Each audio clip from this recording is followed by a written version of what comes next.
Oke, selamat pagi, selamat siang, selamat malam teman-teman semua. Assalamualaikum warahmatullahi wabarakatuh.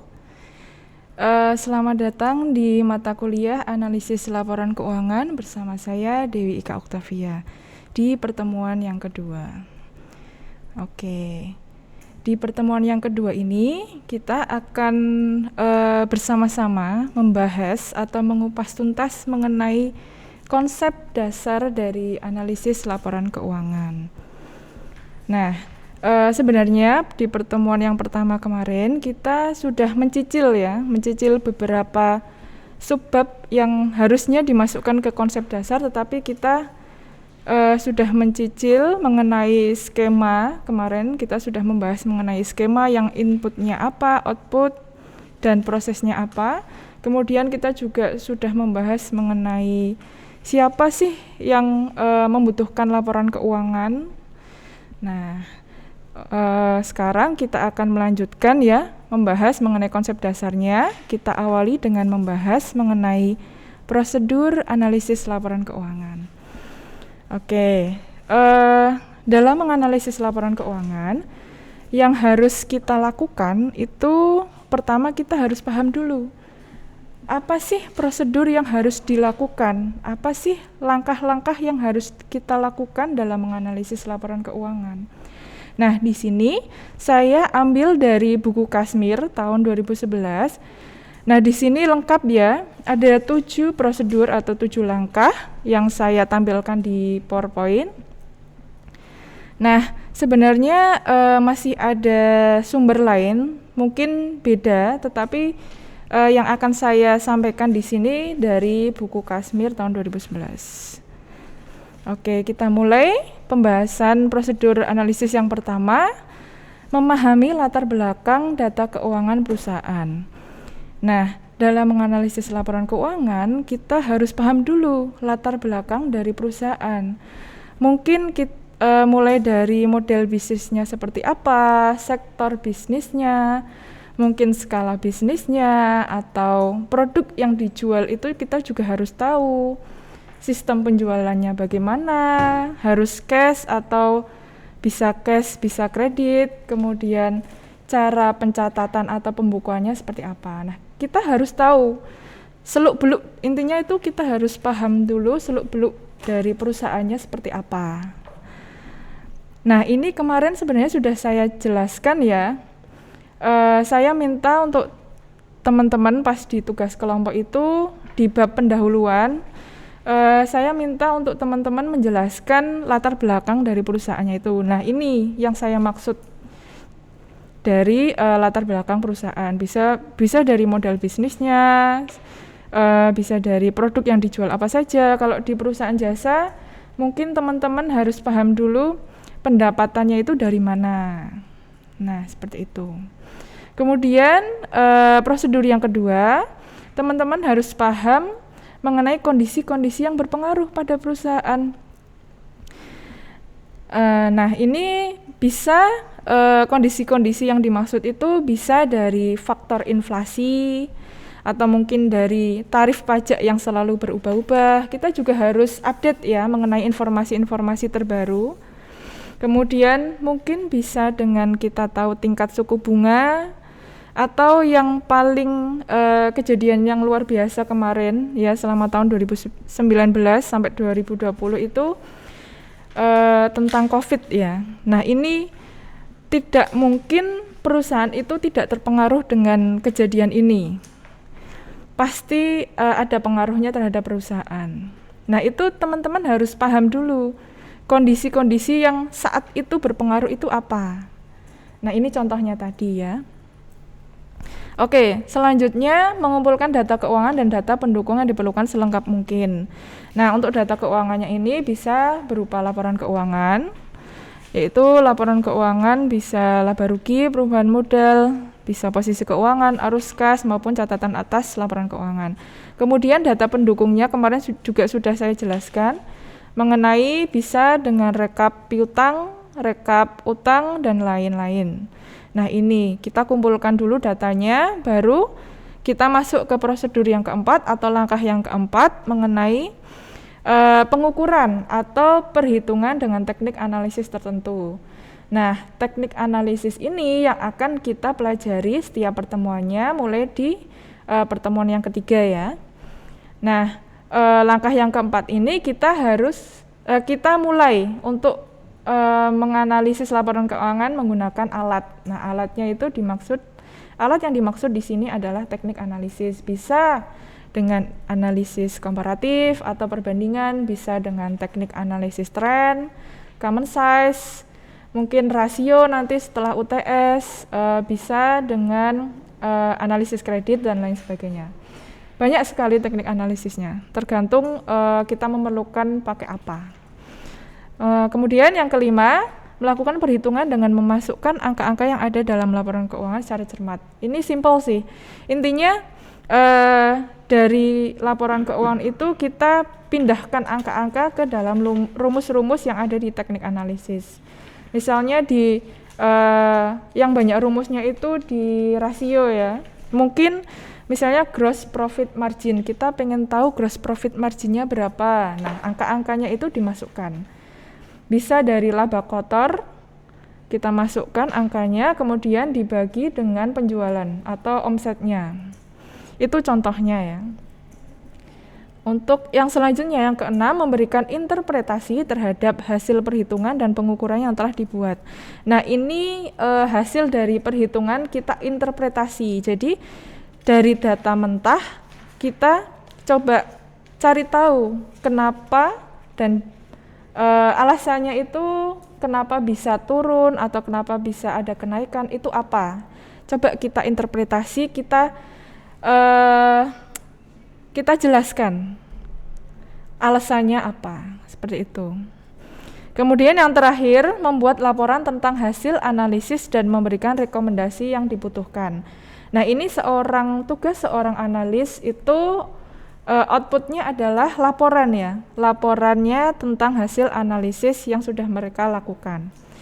Dan memberikan rekomendasi. Rekomendasi ini maksudnya adalah saran mungkin.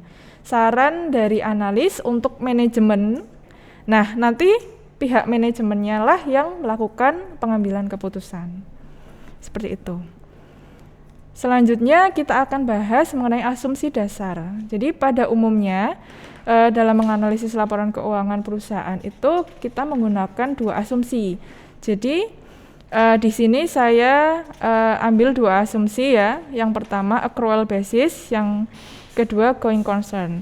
Jadi dalam menganalisis itu analis asumsi itu menganggap bahwa perusahaan itu menggunakan accrual basis dan menganggap bahwa perusahaannya akan going concern. Accrual basis itu maksudnya apa sih?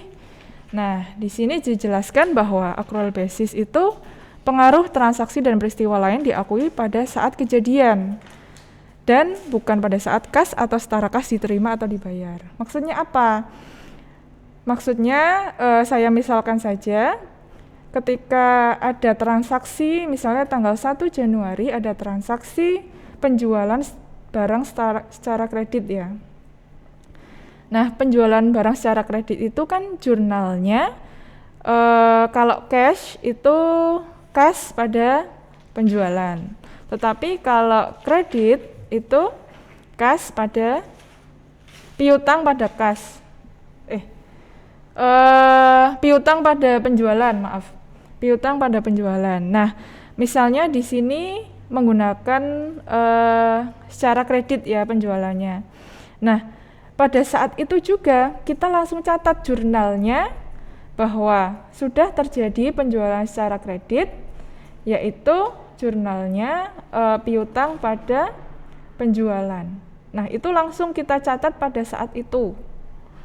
Itulah yang dimaksud dengan accrual basis. Jadi tidak dicatat pada saat si pembeli itu membayar piutangnya, tetapi langsung saja dicatat pada saat penjualannya itu sejumlah berapa jurnalnya piutang pada penjualan.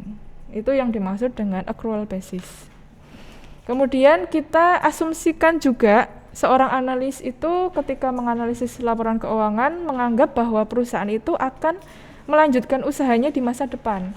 Jadi asumsinya itu tidak perusahaan pada tahun depan akan tutup, tidak, tetapi asumsinya bahwa perusahaan yang dianalisisnya itu akan terus lanjut, akan terus bergerak di masa yang akan datang.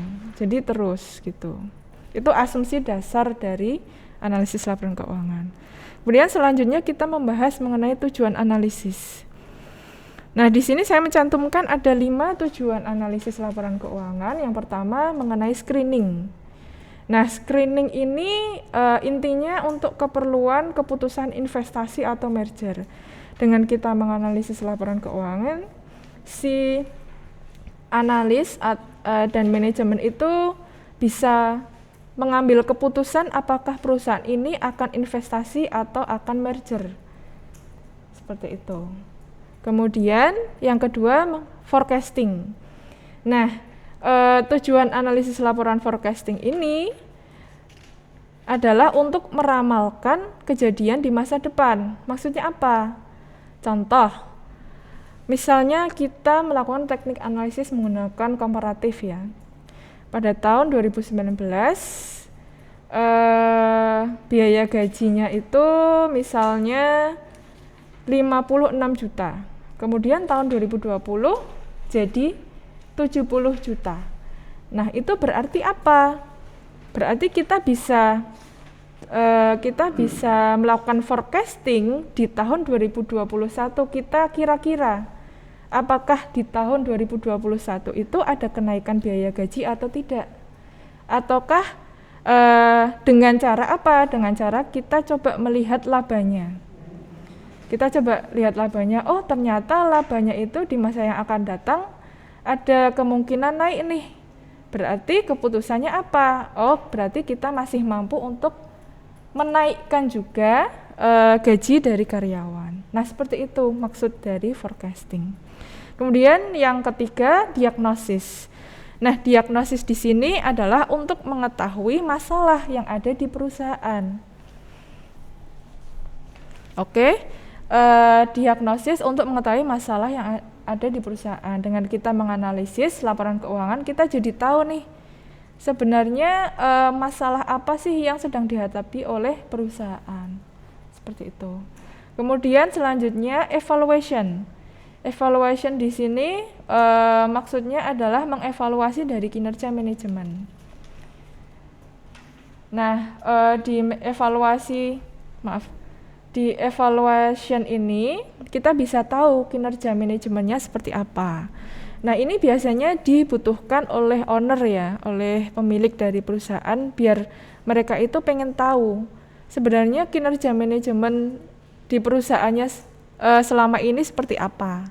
Nah, dengan kita menganalisis laporan keuangan kita jadi tahu karena berdasarkan apa? Kita berdasarkan data, bukan asumsi. Oke, selanjutnya understanding. Dari understanding di sini maksudnya kita menganalisis laporan keuangan itu kan dari data mentah ya, dari data mentah angka-angka di laporan keuangan.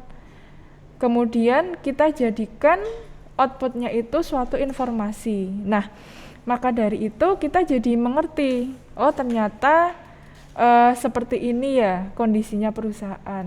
Itulah kenapa tujuan analisis laporan keuangan itu understanding, memberikan pengetahuan atau dengan menganalisis itu kita jadi paham apa yang sedang terjadi di perusahaan. Seperti itu. Selanjutnya kita akan bahas mengenai metode analisis laporan keuangan. Nah, kemarin saya pernah bilang ya, kalau alat analisis itu ada 2, yaitu metode analisis dan teknik analisis. Tetapi sebenarnya teknik analisis itu adalah penjabaran dari metode analisis laporan keuangan. Nah, di sini secara garis besar metode analisis laporan keuangan itu ada 2. Yang pertama metode vertikal, yang kedua horizontal. Untuk vertikal itu maksudnya membandingkan antar pos satu dengan pos lain. Pos di sini maksudnya akun ya. Pos satu dengan pos lain di laporan keuangan pada satu periode. Jadi Misalnya di tahun 2020 kita bandingkan akun-akunnya seperti itu. Kemudian secara horizontal itu maksudnya apa? Maksudnya membandingkan laporan keuangan pada satu akun, tetapi kita bandingkan di 2 periode atau lebih dari 1 periode. Itulah yang dimaksud dengan horizontal. Bisa saya gambarkan seperti ini contoh laporan laba rugi ya. Nah, sudah saya berikan kode vertikal dan horizontal. Untuk horizontal ini misalnya di laporan keuangan ini ya, contohnya itu kita bandingkan misalnya penjualannya. Nah, penjualan bersihnya itu ternyata di tahun 2020 ada 15 juta, kemudian 2021 ada 18 juta. Berarti apa? Berarti ada kenaikan. Ada kenaikan penjualan bersih atau omset perusahaan Bermuda Coffee dan Roastery. Nah, ini yang dinamakan membandingkan secara horizontal.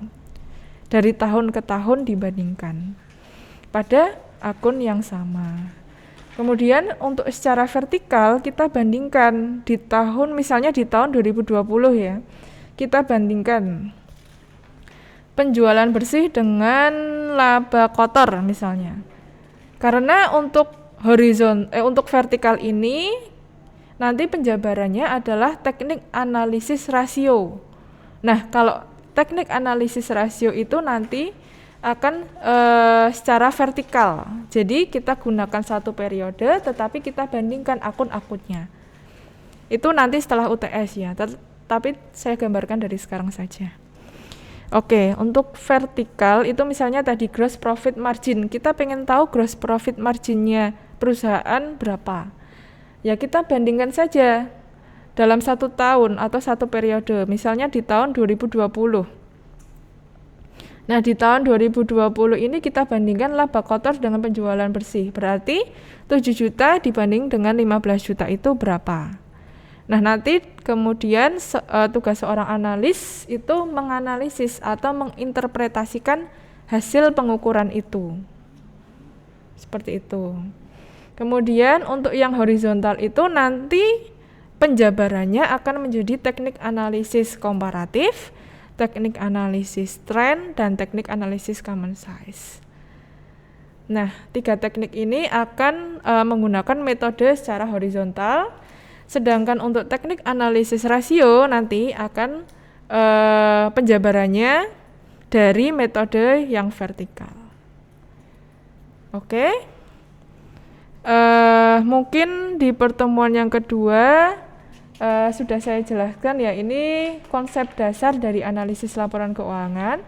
Nanti di pertemuan ketiga kita akan membahas mengenai analisis rasio, bagaimana perhitungannya, analisis rasio itu apa dan untuk apa.